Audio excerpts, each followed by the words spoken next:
الأهرامات اللي بقالها أكتر من 7000 سنة طلع اللي بناها مش القدماء المصريين، وإن أساسا دي خرافة، وحتة إن فيها مقابر برضو دي خرافة، وإحنا المصريين طلعنا مغيبين وما عندناش عقل وجهلة. تعالوا نعرف التفاصيل مع بعض في فيديو النهاردة. أهلا بيكم في قناتي توما ترند اليوتيوب. لو أول مرة تشوفوني ما تنسوش تعملوا لايك للفيديو واشتراك للقناة، دعمكم هيشجعني إني أكمل. نزلت الفنانة نهى العمروسي على حسابها الشخصي على فيسبوك ببوست طويل عريض كاتبة فيه: بناة الأهرامات مش هم القدماء المصريين. أنا عارفة إنكم هتجزوا على أسنانكم مني، بس مش مهم. أنا باحثة عن الحقيقة، والحقيقة إن أجدادنا مش هم اللي بنوا الأهرامات، والأهرامات مش مقابر أصلا. دي حكاية فوق خيالكم، بس اللي مسيطرين على الكوكب وعاملين تنويم مغناطيسي ومغيبين عقولنا خدعونا بقصة مقبرة خوفو دي. يلا اشتموني بسرعة وطلعوني جهلة. ونزلت بعدها وقالت: أنا هنزل لكم بوست تاني أقول لكم فيه مين اللي بنى الأهرامات. مين يا ست الكل اللي بنى الأهرامات؟ قالت إن اللي بنى الأهرامات مش بشريين أساسا. معقولة اللي بنوا الأهرامات مش بشريين أساسا؟ أمال فين ومين وإزاي؟ الهانم أو الفنانة مقتنعة إن عايشين معانا على نفس كوكب الأرض ناس تانية فضائيين. هي مؤمنة ومقتنعة وقرت وبحثت في كده، ما هي قايلة إنها باحثة، وقالت إن اللي بنوا الأهرامات دي مش بشريين من أساسه. يلا اشتموني بسرعة وقلشوا عليا كمان وكمان. لا يا ست الكل، احنا مش هنقلش عليكي ولا هنشتمك، احنا هنعمل حاجة تانية خالص.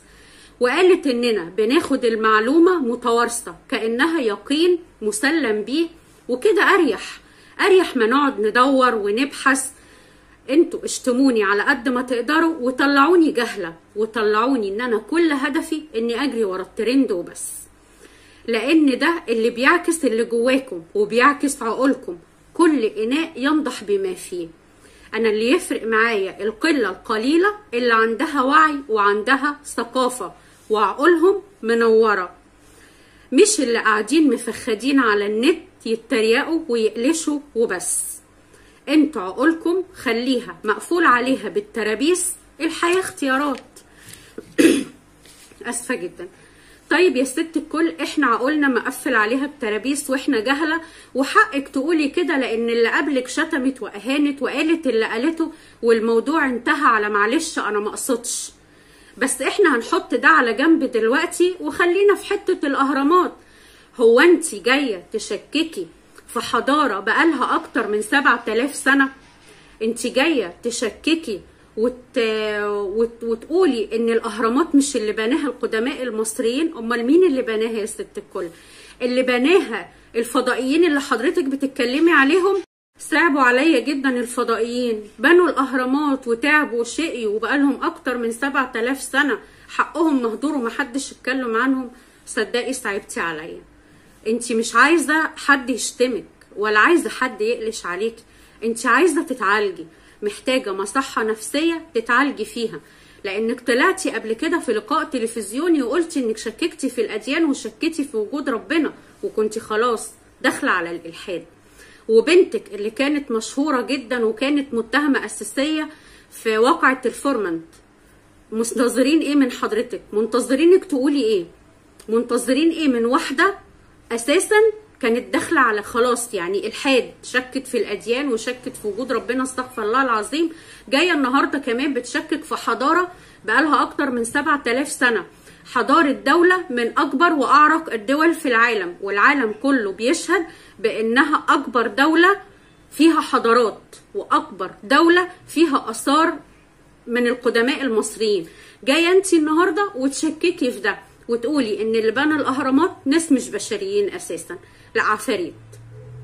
انا اقول لك، هم لا فضائيين ولا قدماء مصريين، هو اللي بنى الاهرامات عفاريت.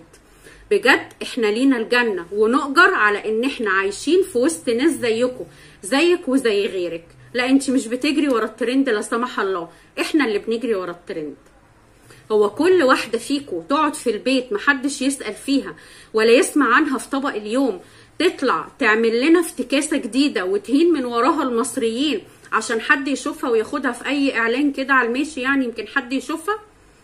لا احنا مش قاعدين ملطشه، احنا حضاره وشعب العالم كله بيشهد بيه وبثقافته وبعلمه، واكتر مخترعين واكتر علماء واكتر دارسين وباحثين هم مصريين. مش انت اللي هتيجي تقيمي المصريين حضرتك، مش انت اللي هتيجي تقولي اللي قاعدين مفخدين قدام النت يتريقوا ويقلشوا.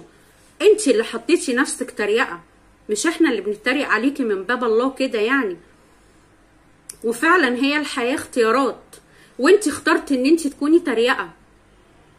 كل اناء ينضح بما فيه، المثل ده تطبقيه على حضرتك الاول قبل ما تطبقيه علينا، لان فعلا كل اناء ينضح بما فيه، وانت نضحتي بكم العاهات والتخلف اللي بيجري في جوه مخك، مش احنا.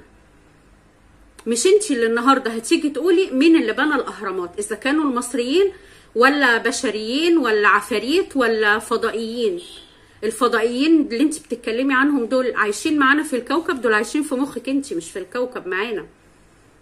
فما تطلعيش تلاقي نفسك انت اللي زهقانه وانت اللي طهقانه وانت اللي محدش شايفك ومحدش بيسمع عنك، تروحي مطلعه غلبك وقرفك على المصريين. احنا مش ناقصينك والله، الناس فيها اللي مكفيها بجد. الناس دي لازم تتحاسب، دي وغيرها وغيرها وغيرها، اللي فاكرين نفسهم هم علية القوم ومفيش قبلهم ولا بعدهم. يعني الواحد بس مش عايز يقول ايه، ارجعي كده بالتاريخ لورا وشوفي التاريخ بتاعك بيقول ايه انت وبنتك. مش انت اللي هتيجي النهارده تقيمي المصريين وتقولي ترابيس ومخهم متقفل عليه بترابيس. ستي احنا احرار، مقفلين على مخنا بترابيس، مقفلين بقفال، لازقينه بغيره، احنا احرار. مش انت اللي هتيجي تقيمينا، ولا انت اللي هتيجي تقيمي حضارتنا اللي بقالها اكتر من 7000 سنه يا باحثه. امال دكاتره الاثار بيعملوا ايه لما انت هتيجي تقولي كده؟ انت مين اصلا؟ يعني بجد الله المستعان عليكم، وربنا يدينا قدره تحمل ان احنا نتحملكم. بس بجد انت محتاجه تتعالجي، انت لا محتاجه شتيمه ولا محتاجه قلش. انت ست كبرتي وعيانه ومن القرف اللي بتشربيه مخك فوت، فانت محتاجه تتعالجي. يعني انا من مكاني ده بناشد المسؤولين انهم يعالجوكي حتى على نفقه الدوله، لان اكيد تلاقيكي مش لاقيه تاكلي. وانا سايبه الحكم ليكم في التعليقات، ومنزله لكم كل البوستات اللي هي نزلتها في الفيديو. اقروا بنفسكم وشوفوا الكلام اللي قالته الفنانه الفظيعه نهى العمروسي. ولو وصلتم معايا لحد هنا ما تنسوش تعملوا لايك للفيديو، اشتراك للقناه، دعمكم هيشجعني اني اكمل. واستنوني في فيديو جديد مع توما ترند اليوتيوب.